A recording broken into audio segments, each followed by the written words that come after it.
নমস্কার, কেমন আছো সবাই? আশা করছি সবাই খুব ভালো আছো আর আমিও ভালো আছি। আজকে আমার আরও একটি নতুন ব্লগে তোমাদের সবাইকে অনেক অনেক স্বাগত জানিয়ে ব্লগটি শুরু করছি আর আশা রাখছি ব্লগটি তোমাদের ভালো লাগবে।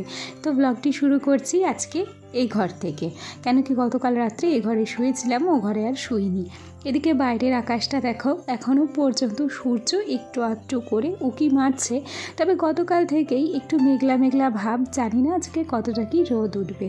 তো যাই হোক, চলো, গতকালকে আমার বর বাড়ি এসেছে, সেই জন্যই এই ঘরটাতে শুয়েছি আর কি। ও ঘরে টিনের ঘরে চৌকিটা ছোট, ওখানে তিনজনের জায়গা হয় না, সেই জন্য মনে না চাইলেও বাধ্য হয়ে এ ঘরে আজকে শুতে হয়েছে। আর এই ঘরটা প্রচণ্ড গরম হয়, জানো তো। তো যাই হোক, চলে এলাম এই ঘরে, লাইটটা অফ করা ছিল। ছেলে আর ওর বাবা এখনো পর্যন্ত ঘুমোচ্ছে। আর এই যে দেখো, গতকাল রাত্রে আমার মা তার জামাইয়ের জন্য কত কিছু রান্না করেছিল। ওদিকে আলু, তারপর পেঁয়াজ ভাজা, ডিম ভাজা করেছিল, মাছ দিয়েছিল 3 পিস আর 2 পিস মাছের ডিম। সে একটুখানি মাছ খেয়েছে, একটুখানি ডিম খেয়েছে, বাদবাকিগুলো আমার জন্য রেখে দিয়েছে। প্রচণ্ড গরম, ভেবেছিলাম হয়তো টক হয়ে যাবে, কিন্তু কি হয়েছে, এই প্লাস্টিকের ঝুড়িটা দিয়ে ঢেকে রাখার ফলে মাছগুলো আর নষ্ট হয়নি। গতকালকে আমার যে সিজারের পর সমস্যা হয়েছে, সেই সমস্যা সংক্রান্ত ভিডিওতে মিনাদি কমেন্ট করেছিল যে ডাক্তারবাবু তোমাকে কি বলেছে, তোমাকে সুস্থ হতে কতদিন সময় লাগবে, পরের ভিডিওতে জানিও। তো মিনাদি এবং আমার সমস্ত শুভাকাঙ্ক্ষী বন্ধুদের বলবো যে এই সমস্যাটা এখন আমার এমনই একটা সমস্যায় পরিণত হয়েছে যে কোনো এমডি কিংবা কোনো বড় বড় ডক্টরই কিন্তু এই রোগটা দেখতে পারবে না। একমাত্র অ্যালার্জি স্পেশালিস্ট, তাও খুব ভালো এবং নাম করা, তার কাছে আমাকে যেতে হবে। তো আমাদের বাড়ি থেকে কলকাতা মোটামুটি 270 কিলোমিটার থেকে 300 কিলোমিটার। তো আমি চেষ্টা করছি, একটা ডক্টরের খোঁজও পেয়েছি অ্যাপেলোতে নাম লেখানোর। তো অ্যাপেলোতে প্রথমে অনলাইনে আমি কনসাল্ট করতে চেয়েছিলাম, 15 দিন বাদে ডেট দিয়েছে, সেই জন্য অনলাইনে আর কনসাল্ট করিনি। আমার বর হয়তো এরপরে যদি আবার ছুটি পাই, তখন একেবারে একটু কষ্ট করে কলকাতা গিয়ে ডক্টরকে দেখিয়ে আসবো। সত্যি কথা বলতে কি, একে তো প্রচণ্ড গরম, তার উপরে বাচ্চা নিয়ে এত দূর জার্নি করা আমাদের পক্ষে প্রায় অসম্ভব। আর সত্যি কথা বলতে আমাদের গ্রাম সাইডে না ভালো ডাক্তার পাওয়া যায় ঠিকই, তবে এইরকম অ্যালার্জি স্পেশালিস্ট বলো কিংবা আরও বড় বড় ডক্টর কিন্তু পাওয়া যায় না। সেক্ষেত্রে আমাদেরকে ওই 150 কিলোমিটার 200 কিলোমিটার ছুটেই ডাক্তার দেখাতে হয়, এটাই হচ্ছে সবচেয়ে বড় অসুবিধে। তো দেখা যাক, সেই ডক্টরের কাছে আগে পৌঁছাই, উনি রিপোর্ট দেখবে, দেখার পর কি বলে আবার পরে তোমাদেরকে কিন্তু জানাবো। যাই হোক, কথা বলতে বলতে ওদিকে ঘরটাকে ঝাড় দিয়ে নিয়েছি। আর আজকে জানো তো, খুব তাড়াতাড়ি ঘরটাকে মুছে নিয়েছি। দেখলাম ছেলে যখন ঘুমিয়ে আছে, ছেলের বাবাও ঘুমিয়ে আছে, এখন তো আমার কোনো কাজ নেই, এই ফাঁকে ঘরটা ঝাড় দিয়ে একেবারে মুছে ফেলি। তো ঘরটা ঝাড় দিয়ে মুছে তারপর গ্যাসটা মুছেছি, তারপরেই হচ্ছে চা করে নিয়েছি, দুজন মিলে একটু চাও খেয়ে নিয়েছি। তারপর সোজা চলে এলাম এই যে চায়ের যে থালা বাসনগুলো দেখছো, টুকিটাকি থালা বাসন, এগুলোই একটু ধুয়ে মেজে নিচ্ছি। শ্বশুরবাড়িতে প্রায় সব কাজই একা হাতে করি, তবে ওখানে না কাজের একটা আলাদা উৎসাহ থাকে। তবে বাবার বাড়ি এসে জানো তো, কাজের উৎসাহটা না হারিয়ে ফেলি, মানে সেই আলাদা একটা এনার্জি সেটা কিন্তু থাকে না। মনে হয় ওই যে মা করছে, করবে এরকমই মনে হয়। মায়ের কষ্টটা আমরা কিন্তু খুব কমই মানুষে বুঝি, জানো তো। আর তার উপরে রইল নিজের সংসারের আলাদা একটা তাড়না। আমরা জানি যে আমাদের সংসারের কাজগুলো আমাদেরকে একা হাতেই করতে হবে, সেখানে তো আর মা নেই যে আমাদের কাজগুলো তারা হাতে পাতে এগিয়ে দেবে। হ্যাঁ, শাশুড়ি মারা অনেক হেল্প করে, তবে এই যে বাবার বাড়ির মতো অতটা সাহায্য কিন্তু সেখানে পাওয়া যায় না। আর সেই কারণেই নিজের কাজগুলো তখন নিজে নিজে তাড়াহুড়ো করে করতে হয়। যাই হোক, ওদিক থেকে বেশ কয়েকটা থালা বাসন ধুয়ে মেজে ঝুড়িতে সাজিয়ে নিয়েছি, আর চৌকির উপরেও সেই বাটিকুটিগুলোকে সাজিয়ে তারপর এই যে গ্যাসটা একটু নোংরা হয়েছিল, গ্যাসটাকে আরেকবার হালকা করে মুছে নিলাম। আর গ্যাসে হচ্ছে মা একটু জল গরম করতে দিয়েছে। ওদিক থেকে আজকে সয়াবিন রান্না হবে আর ডাল রান্না হবে, সেই জন্য ডালের জলটা গ্যাসে বসিয়েছে। আর ওদিকটাতে রান্নাঘরে 2টো উনুনে কিন্তু রান্না চলছে। সোজা সোজা চলে এলাম এই ঘরটাতে।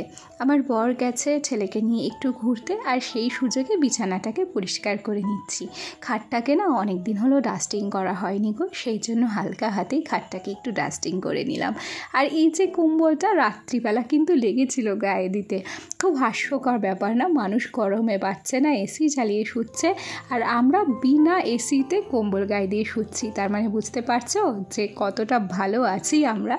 ও হ্যাঁ, তোমাদের সাথে বকবক করতে করতে আসল কথাটাই কিন্তু তোমাদেরকে বলতে ভুলে যাব, যে কথাটা অনেক দিন হলো বলি না।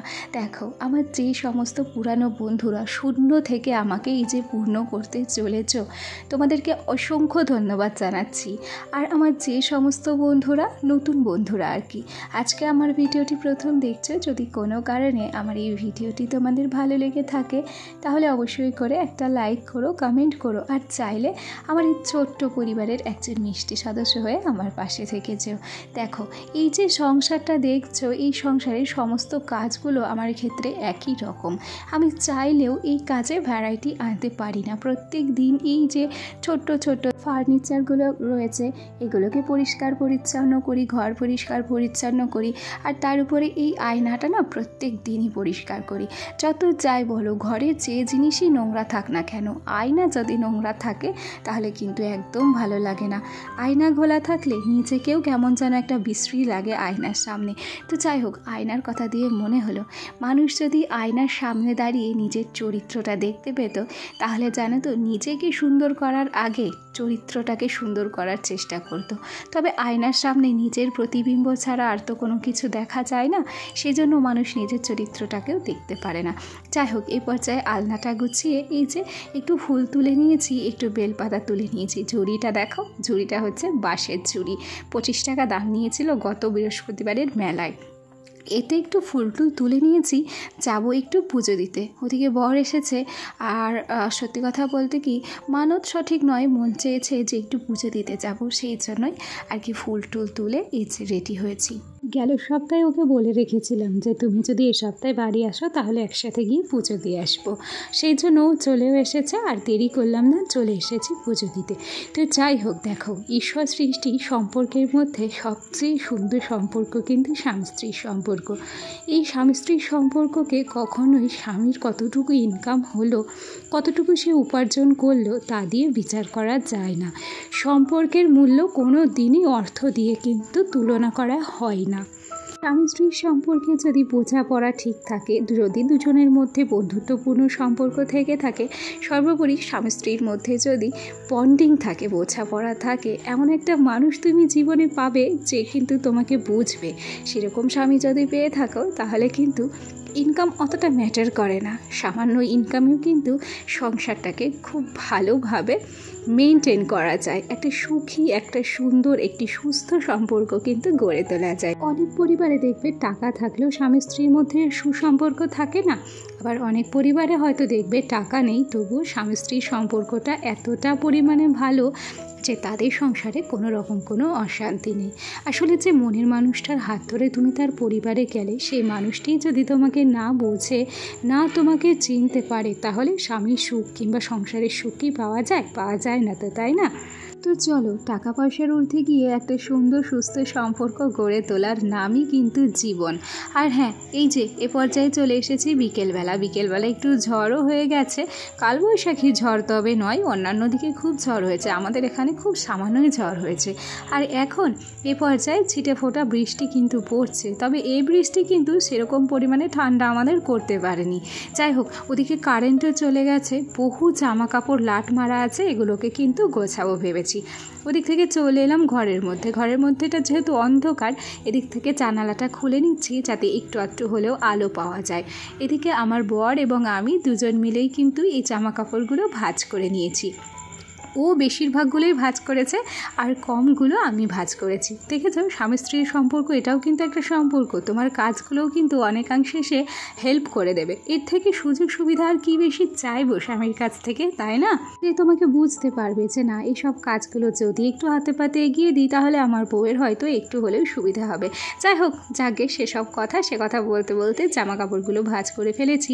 আর এই যে নাইটিগুলো, এগুলো কিন্তু আমি ভাঁজ করেছি, এগুলো ওকে ভাঁজ করতে দিইনি। যাই হোক, 3 তিনটে নাইটি ছিল, সেগুলোকে ভাঁজ করে তারপর এখন সোজা চলে যাব, যে যার জায়গায় থাকে তাকে তার জায়গায় রেখে দেব। আর এ পর্যায়ে মা একটু চা করেছিল, ওখান থেকে বৃষ্টি ভিজে ভিজে চা করে দিয়েছে, এখন চা খাওয়ার পালা।